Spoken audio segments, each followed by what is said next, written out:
Où que nous soyons, Dieu nous précède ce matin et nous rappelle le don de sa grâce qui repose sur nous.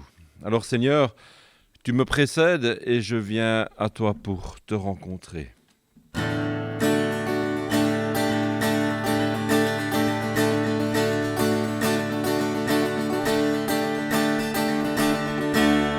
Je viens dans ta maison, je veux te rencontrer, tel que je suis, m'abandonner.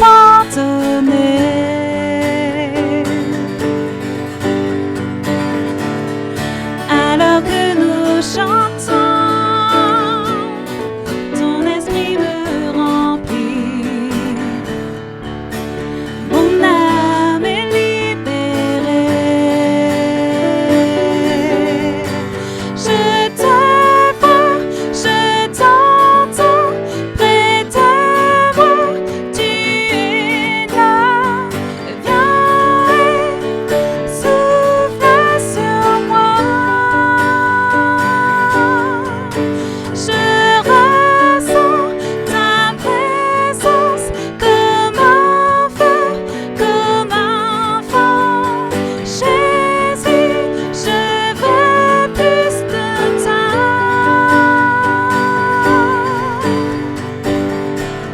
Je viens dans ta maison, je veux te rencontrer, tel que je suis, m'abandonner.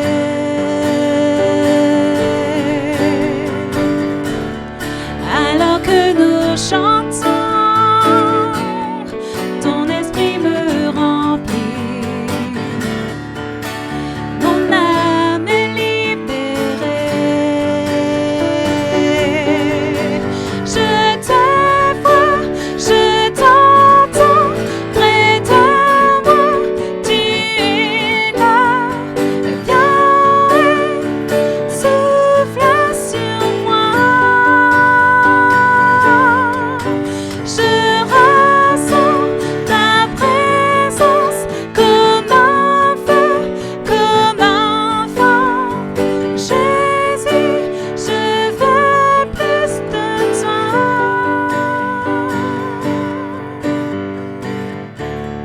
Je viens dans ta maison.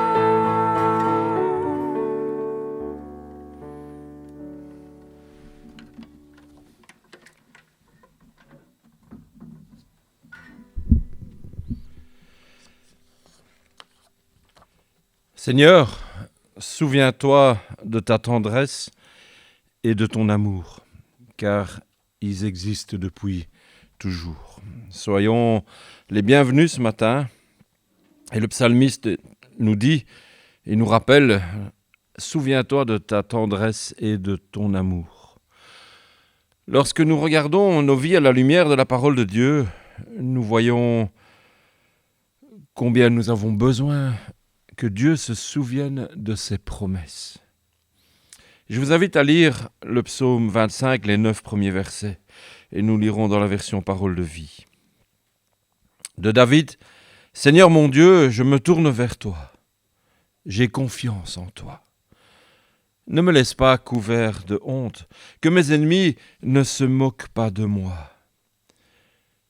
Pour ceux qui comptent sur toi, pas de honte, mais la honte est pour ceux qui te trahissent, qu'ils restent les mains vides.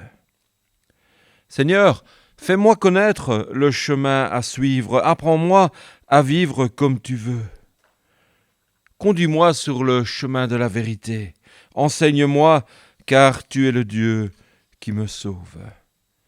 Et je compte sur toi tous les jours.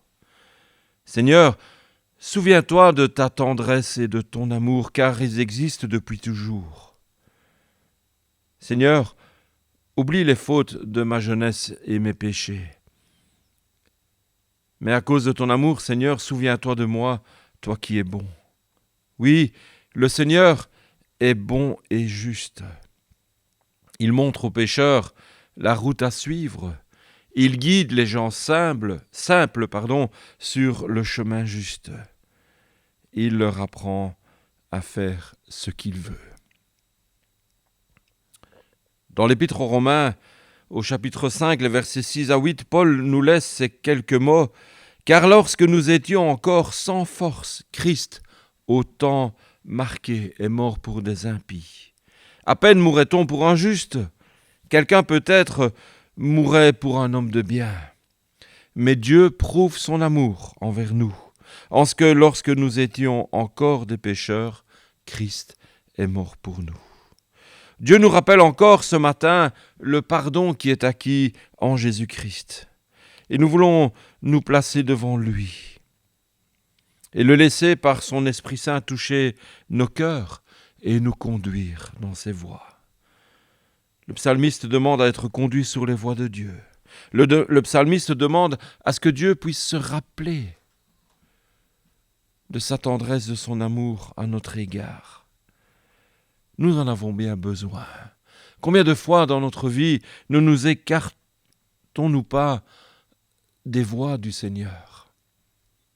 Et il nous rappelle encore ce matin qu'il nous offre son pardon. Alors quand tout va mal, nous pouvons toujours tourner nos regards vers Dieu et se rappeler que la croix a servi pour nous.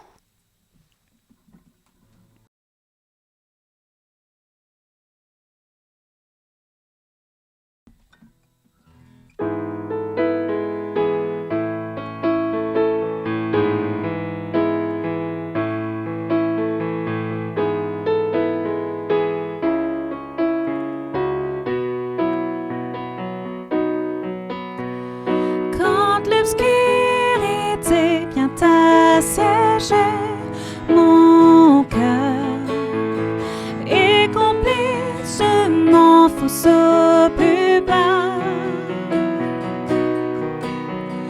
Quand mes rêves s'effondrent et les questions demeurent, il me reste encore la croix. Le fardeau de ma misère, Jésus l'a porté pour moi.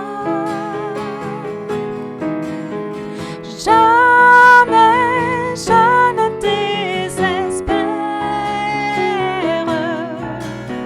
car il me reste encore la croix.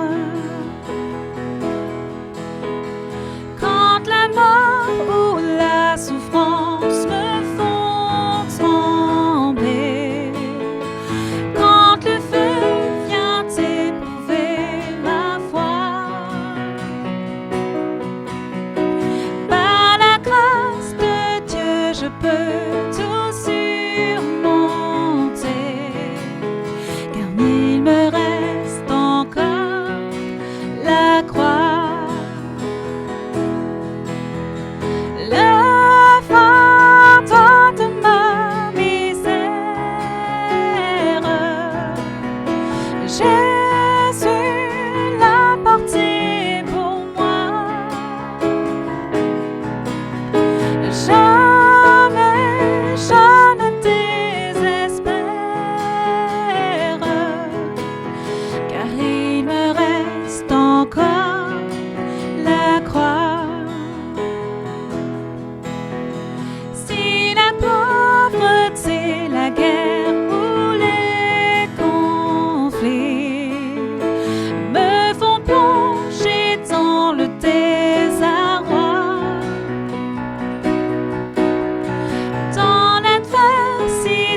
j'ai toujours en abri. Ma victoire est dans la croix. Le fardeau de ma misère, Jésus l'a porté pour moi.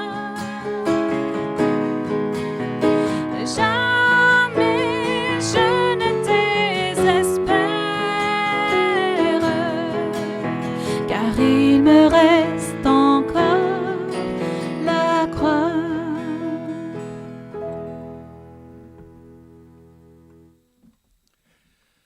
Seigneur, nous voulons te remercier pour le pardon que tu nous offres. Ce pardon que tu nous as acquis à la croix en Jésus-Christ. Merci parce que, alors que nous étions pécheurs, tu as donné ton Fils pour chacun d'entre nous. Merci parce qu'aujourd'hui encore, tu nous permets de garder nos regards fixés sur toi. Tu nous permets, Seigneur, d'être attentifs à ton esprit qui parle à nos cœurs et qui vit dans nos cœurs et qui, lorsqu'il le faut, met son doigt sur notre péché. Merci de nous permettre, dans l'humilité, de venir à toi, le confesser et te demander pardon, afin de pouvoir être conduit dans tes voies, Seigneur. Amen.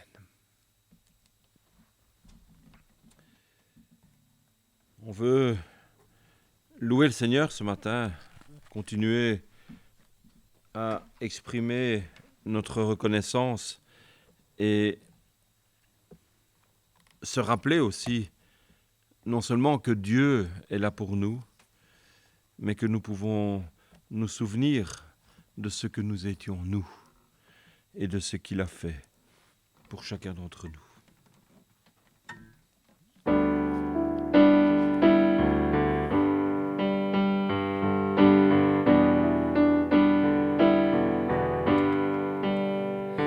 J'étais brisée, vide et sans espoir.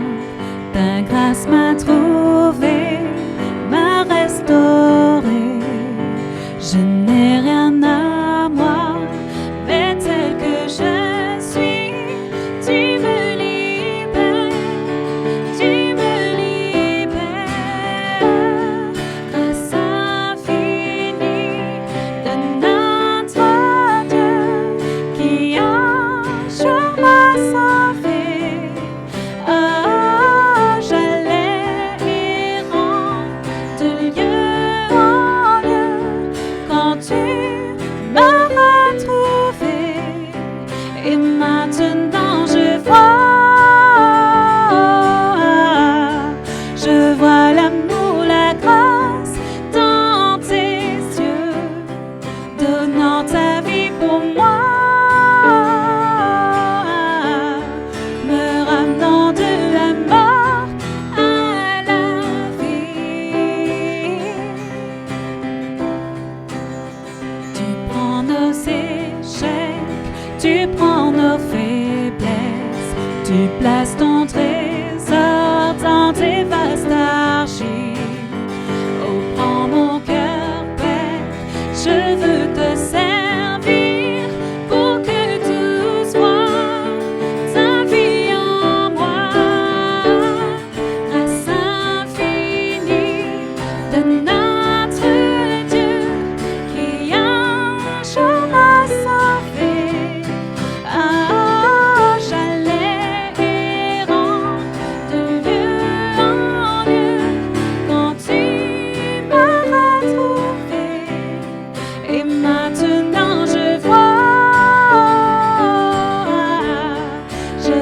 l'amour, la grâce dans tes yeux, donnant ta vie pour moi, me ramenant de la mort à la vie.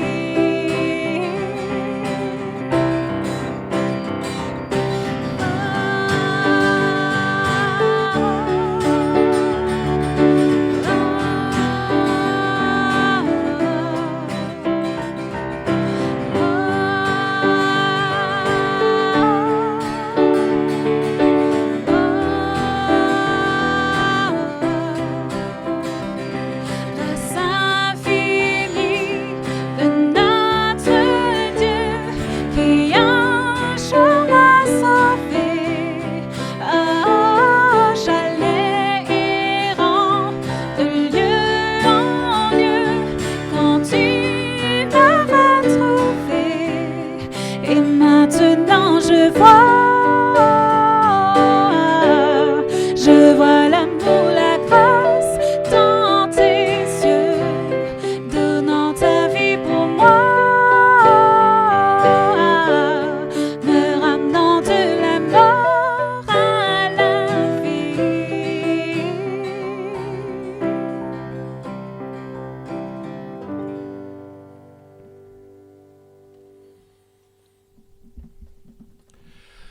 Se rappeler la grâce de Dieu est quelque chose de bien pour chacun d'entre nous. J'ai envie de dire, c'est un privilège que nous avons que de pouvoir regarder à celui qui est descendu vers nous dans la personne de son Fils. Comment pouvoir lui parler, comment pouvoir lui exprimer les choses. Notre cœur soupire après Dieu, soupire à pouvoir lui exprimer notre reconnaissance, lui dire ce que nous avons sur le cœur. On ne trouve pas toujours les mots. Alors, on veut le faire par le chant ce matin encore.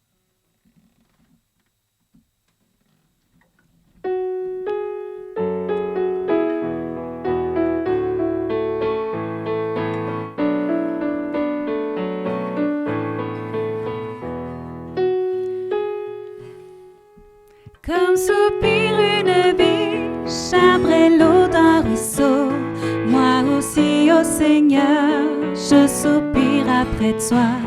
J'ai soif de toi, mon Dieu, d'être là devant toi, de venir dans ton temple, me présenter à toi, pour qu'enfin me reviennent les souvenirs d'antan, où heureux je courais vers ta maison.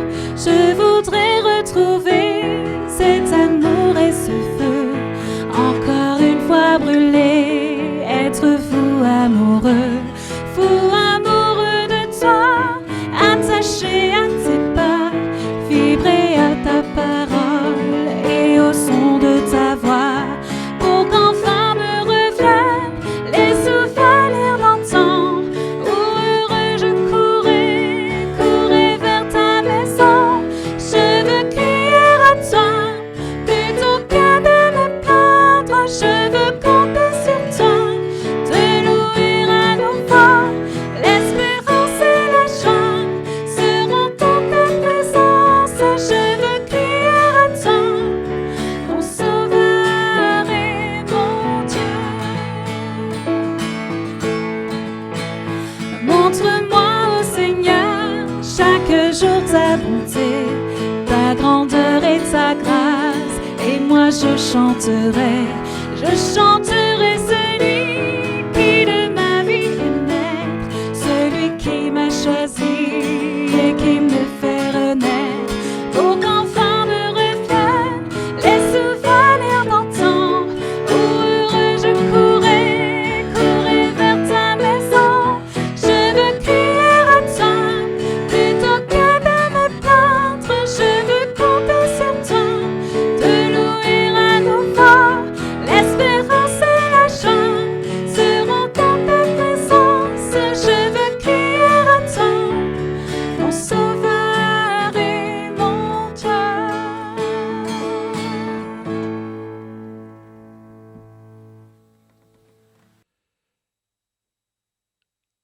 Dans ce temps de crise, on est tous perturbés pour quelque chose. Pour ceux qui aiment le vin et qui ont l'habitude de faire la tournée des salons de dégustation, c'est quelque chose de difficile pour le moment. Ces salons sont fermés, certains vignerons proposent quand même leurs produits. Et je me faisais la réflexion que dans la Bible, on trouve aussi assez bien de passages où on nous parle de la vigne. Jésus lui-même parlait de la vigne et des sarments. Dans l'Ancien Testament, dans le livre du prophète Ésaïe, on est là à une époque où, dans le pays de Juda, les vendanges sont terminées. Les raisins sont pressés, les cuves sont pleines, et on est dans ce temps d'attente de la transformation du jus en vin.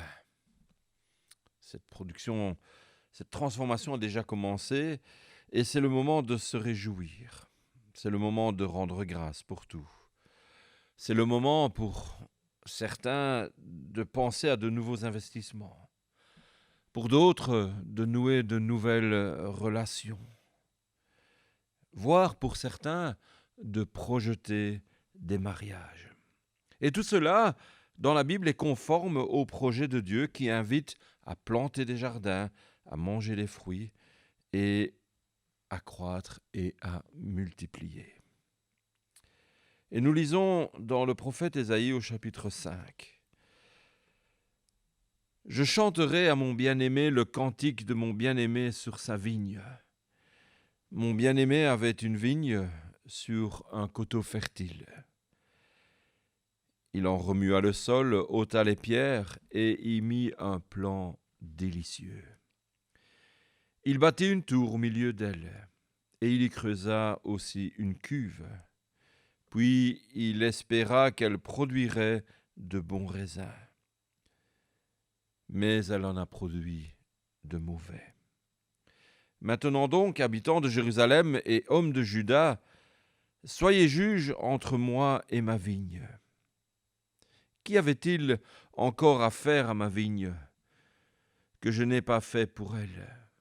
Pourquoi, quand j'ai espéré qu'elle produirait de bons raisins, en a-t-elle produit de mauvais? Je vous dirai maintenant ce que je vais faire à ma vigne. J'en arracherai la haie pour qu'elle soit broutée. J'en abattrai la clôture pour qu'elle soit foulée aux pieds. Je la réduirai en friche, elle ne sera plus taillée ni cultivée. Les ronces et les épines y croîtront, et je donnerai mes ordres aux nuées, afin qu'elles ne laissent plus tomber la pluie sur elle. La vigne de l'Éternel des armées, c'est la maison d'Israël. Et les hommes de Juda, c'est le plan qu'il chérissait. Il avait espéré de la droiture, et voici du sang versé, de la justice, et voici des cris de détresse. Péché et châtiment d'Israël. Le prophète Ésaïe se joint à la foule en fête, et il saisit parfaitement l'ambiance dans laquelle il a grandi aussi, il vit, et il propose un chant de circonstance, le chant de la vigne. Un ami avait une vigne merveilleusement située. Chacun avait pu constater à quel point ce bout de terre lui tenait à cœur, tellement il l'avait choisi avec soin, et il avait tout mis en œuvre pour préparer ce terrain selon les règles. Enlever les grosses pierres, retourner le champ, sélectionner les meilleurs plants, les meilleurs cépages, planter, tailler, protéger, tout était fait selon les règles de l'art. Et puis l'attente d'une première récolte. Le pressoir était installé, la tour de surveillance sur le domaine était montée. Bref, tout était prêt pour une bonne récolte. Et si vous avez déjà eu l'occasion de passer chez un vigneron, de discuter avec, quand il parle de son raisin, quand il parle de sa récolte, son visage est souvent souriant, parce qu'il en attend toujours le meilleur. Tant de fêtes, et pourtant déception. Cette chanson qui devait, quelque part, égayer les cœurs, change tout à coup. On dirait quelqu'un qui est sur la route changera tout à coup de direction. Le style de la chanson va changer. Au lieu de la réjouissance, la déception pointe. Les espérances ne se réalisent pas selon les attentes.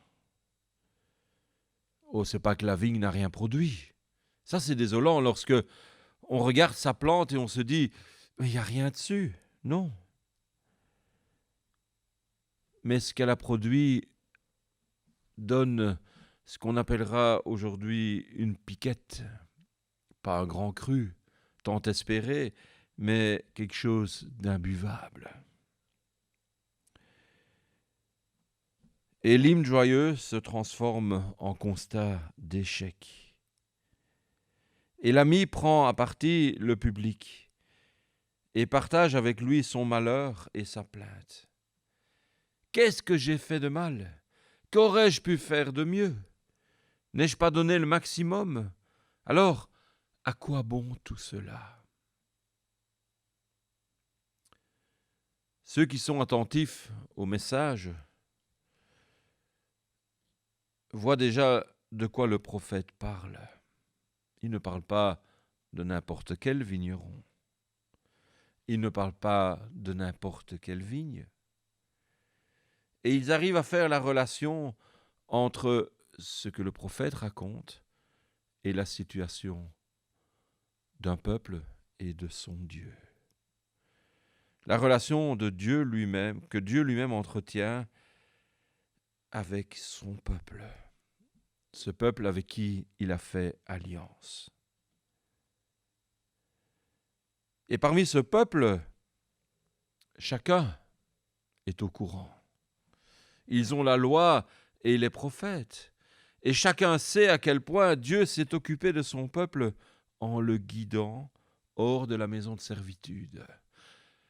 Lorsque nous lisons l'Ancien Testament, à multiples reprises, nous voyons ce souvenir qui est mentionné. Rappelle-toi ce que Dieu a fait pour toi. Il t'a pris hors d'Égypte où tu étais esclave et t'a amené au travers du désert vers cette terre promise. Cette terre où coule le lait et le miel. Et on pourrait se rappeler Josué et Caleb. Les espions envoyés inspecter le terrain, la terre promise, et qui voyaient des grappes de fruits, des grappes de raisins énormes. Cette terre produisait. Et ces choses sont rappelées au peuple. Dieu a fait alliance avec son peuple. Il s'est choisi un peuple pour en faire un peuple qui lui appartienne, un peuple qui lui soit fidèle. Chacun sait que Dieu a donné son instruction au travers de la loi et des prophètes. Des instructions pour que ce peuple puisse vivre en accord avec le Créateur. Que ce peuple puisse vivre en accord les uns avec les autres. Et Dieu donne ses ordonnances pour la relation, ce qu'on appellera la relation verticale, la relation à lui, et la relation entre les êtres humains, au niveau horizontal, là où je rencontre mon prochain. Chacun qui est là sait aussi que ces prophètes comme Ésaïe sont envoyés de Dieu pour redonner foi et courage aux grands et aux petits.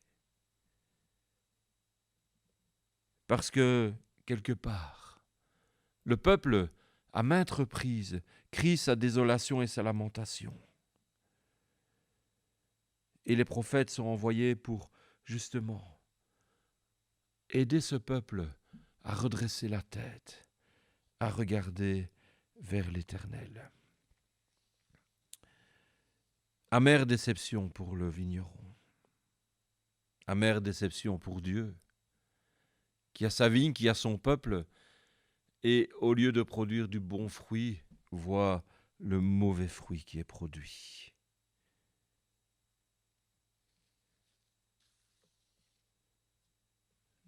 Devant le peuple, c'est un désastre qui est là en attente. Une partie du peuple se réjouit bien sûr de la bonne récolte et ceux qui en profitent pensent déjà aux bénéfices, pensent déjà à tout ce qu'ils vont pouvoir réinvestir, pensent à s'enrichir encore un peu plus. Mais de l'autre côté, il y a ceux qui vivent de plus en plus mal et qui ont, comme on dit aujourd'hui, difficile de nouer les deux bouts.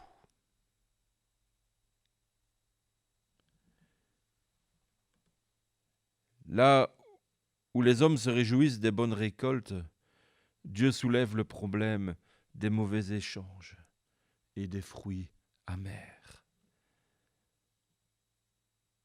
Et un nouveau chant se fait alors entendre, celui du jugement de Dieu.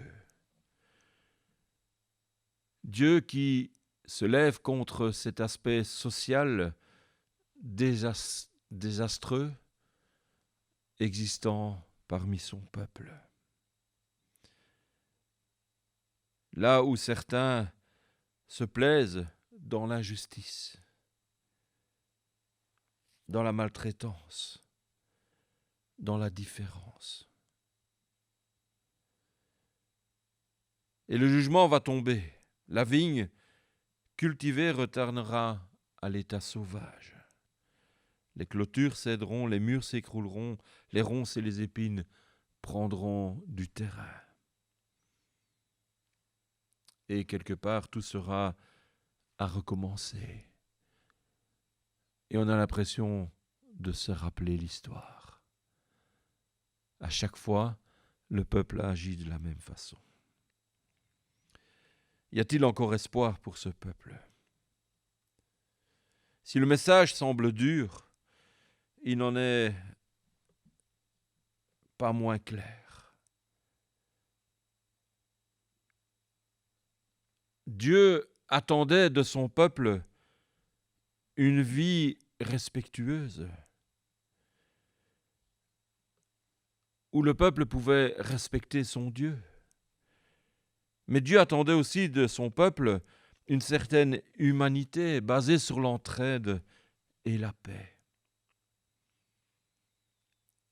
Et à l'inverse de cela, il ne voit qu'une multiplication d'injustice, de vexation, d'humiliation, de violence. Alors que certains ne savent pas dans quel nouveau luxe investir, d'autres se demandent comment ils vont faire pour ne pas tomber. Dieu a montré la voie, mais il n'a pas été entendu. Et les bons fruits ne sont pas au rendez-vous. Alors que le mauvais fruit, le fruit amer, prospère. Les gens se moquent du mensonge. Les gens se moquent du mal-être de l'autre. La cause des pauvres n'est plus défendue. Et le droit des malheureux est bafoué. Voilà où Ésaïe se trouve. Voilà ce que Dieu voit parmi son peuple.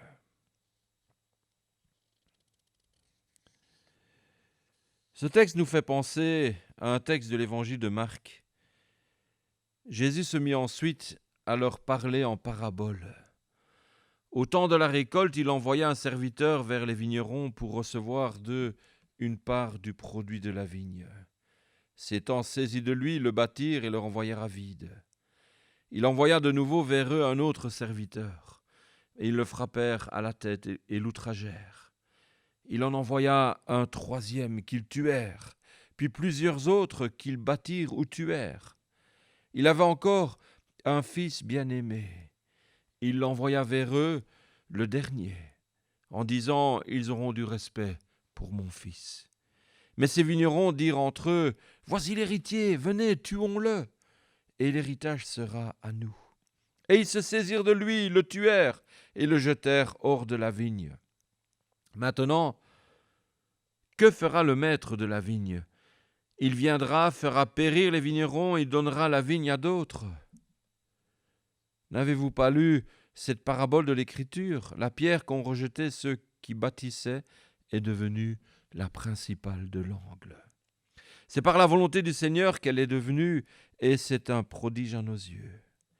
Ils cherchaient à se saisir de lui, mais ils craignaient la foule. Ils avaient compris que c'était pour eux que Jésus avait dit cette parabole, et ils le quittèrent et s'en allèrent. Les gens respectueux de la société. Souviens-toi de moi, Seigneur, dans ta bonté. On est dans cette période qui précède la Pâque. Dans la liturgie, cette période est appelée la période du carême. Plusieurs dimanches y sont consacrés. Et le thème de cette journée, c'est « Souviens-toi de nous, Seigneur ». Souviens-toi de nous, souviens-toi de tes promesses. On a vu tout à l'heure. Mais de l'autre côté, quel est le souvenir que nous avons, nous, de Dieu? Quel est le souvenir que nous avons de nous, de notre mal, de notre péché, à cause duquel Jésus est mort? Un des textes que nous avons lus tout à l'heure disait « Alors que nous étions encore des pécheurs, Dieu a donné son Fils pour nous. »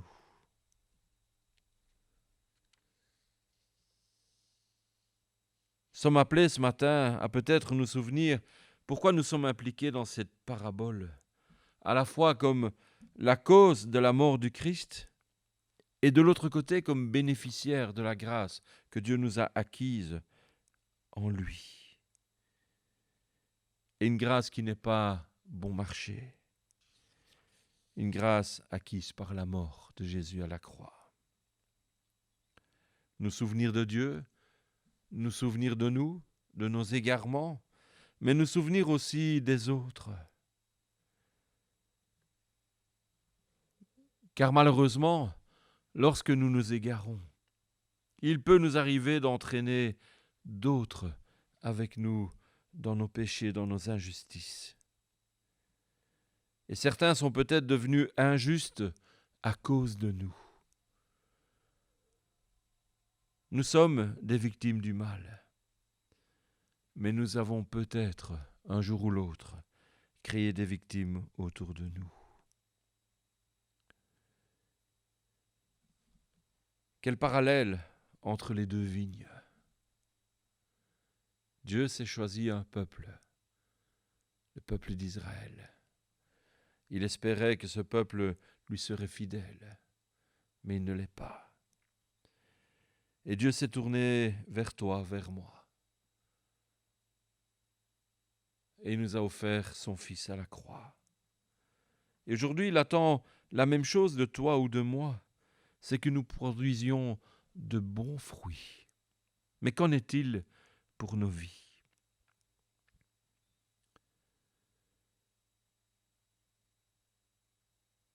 Nous sommes à un point où il faut accepter que le prophète voit clair et vise très juste dans ce qu'il dit.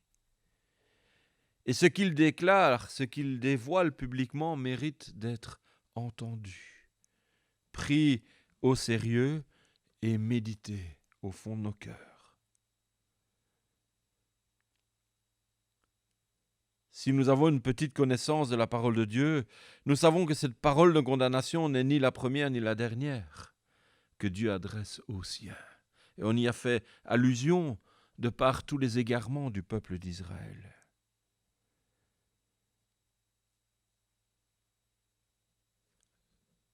Sachons que la colère et la menace de Dieu sont toujours pour chacun d'entre nous des invitations à la réflexion et au changement. Dieu n'abandonne jamais les siens. Il continue de leur parler au travers de sa parole, que certains appelleront la loi, les prophètes, les sages, les évangiles, les livres historiques, les livres prophétiques. Au travers de ceux qui nous ont précédés dans la foi, de qui nous avons parfois des biographies, Dieu continue de nous enseigner, de nous parler. Et si ce chant de la condamnation et du désastre est à prendre au sérieux, c'est dans la mesure où il peut provoquer en nous, on dirait un électrochoc aujourd'hui, un choc, une réaction, nous emmenant à des engagements personnels et communautaires pour notre bien. Alors ce matin, le vigneron est là, Dieu est là, et il parle à nos cœurs, à nous, ses enfants. Nous, ces plants de vigne. Et il espère voir au fond de nos cœurs, dans nos vies, un fruit qui va donner un bon cru. Laissons-nous attraper par l'Esprit Saint. Laissons-nous conduire par cette parole de Dieu afin que nos vies puissent être appliquées à cette parole. Que chaque jour que Dieu nous donnera de passer ici-bas, nous puissions nous remettre en question. Laissez le Saint-Esprit nous travailler. Rappelons-nous ce texte, au point où nous sommes, continuons à marcher ensemble. Ou cet autre texte, je suis persuadé que celui qui a commencé en vous cette bonne œuvre la rendra parfaite pour le jour où Jésus reviendra. Frères et sœurs, laissons-nous guider par Dieu. Prions. Père éternel, nous voulons simplement, tout petits que nous sommes, avec humilité, venir devant toi. Merci pour cette parole. Merci pour ce chant. Chant, au départ, devant être un chant de réjouissance, mais qui devient un chant assez pesant. Sûrement pas moralisateur, mais un chant qui nous remet en question. Merci pour cette image de la vigne. Merci pour toutes ces images relevant de la nature, de ta création, que tu utilises dans ta parole pour nous faire comprendre des choses. Et Seigneur, tu as fait de nous ton peuple. Et tu attends que nos vies te soient fidèles. Tu attends que nos vies puissent être non pas centrées sur nous-mêmes, mais centrées sur toi et avec un regard sur notre prochain. Aide-nous, Seigneur, à pouvoir vivre ta parole, à pouvoir l'appliquer en chaque circonstance et à produire pour toi du bon fruit, car là est ta volonté. Et c'est ta volonté que nous voulons essayer de faire. C'est dans notre Jésus que nous te prions. Amen. Voilà, nous arrivons au moment des annonces, tout doucement à la fin de notre culte. Nous voulons déjà se donner rendez-vous dimanche prochain pour un autre culte, toujours pas en présentiel puisque les normes n'ont pas changé. Et nous voulons aussi penser à ceux qui fêtent leur anniversaire cette semaine, à José, à Natacha, que Dieu puisse vous donner plein de bonnes choses. Nous voulons penser aussi à ceux qui sont souffrants, les remettre dans nos prières. Vous avez la possibilité d'entrer en contact avec Lise pour avoir tous les sujets de prière. Faites-le, sentez-vous à l'aise, demandez et il vous sera donné des sujets de prière. Nous voulons aussi rappeler que ce n'est pas parce qu'on n'est pas ensemble qu'on doit oublier de pouvoir honorer Dieu par nos voix, par nos cœurs, mais aussi par nos finances. Rappelons qu'il est possible de verser son offrande sur le compte de l'Église ou qu'il est possible d'attendre et de la donner. Et là, on va être surpris peut-être, mais d'attendre de la donner lorsqu'on se reverra. Certains font comme cela et il n'y a pas de souci.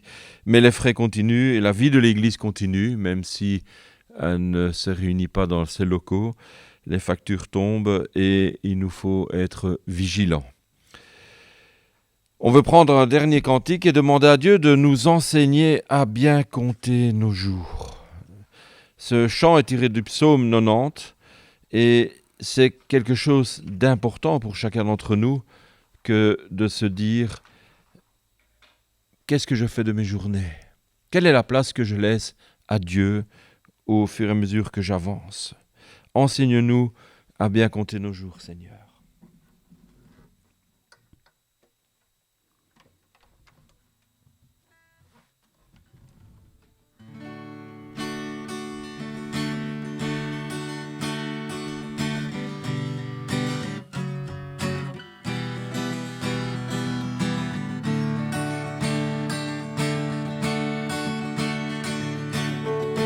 Enseigne-nous à bien compter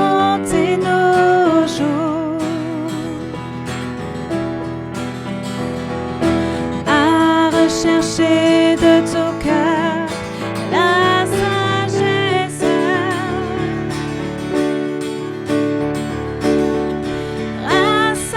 Rassasie-nous de ta bonté chaque matin.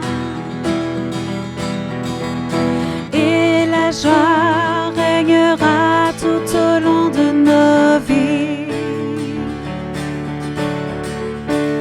Que la grâce du Seigneur, notre Dieu, soit sur nous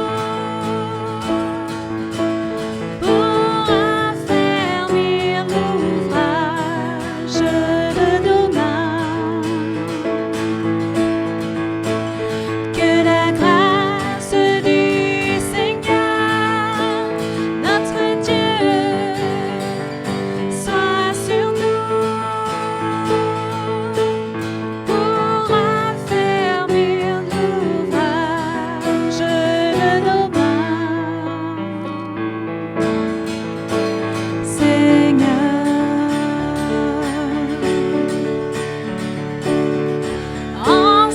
enseigne-nous à bien compter nos jours, à rechercher de tout cœur la sagesse.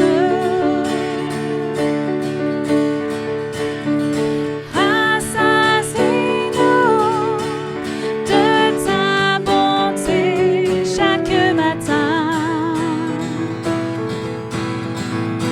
Et la joie régnera tout au long de nos vies. Que la grâce du Seigneur, notre Dieu, soit sur nous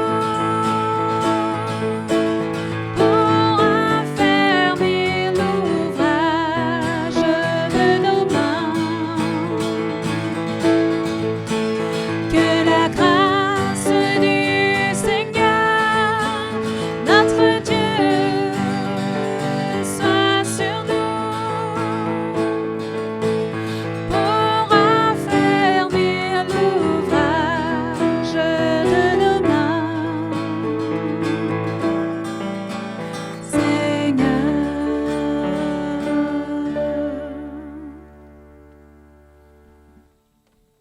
Que nous puissions être accompagnés de la paix du Seigneur et que nous puissions jouir de sa bénédiction. Amen.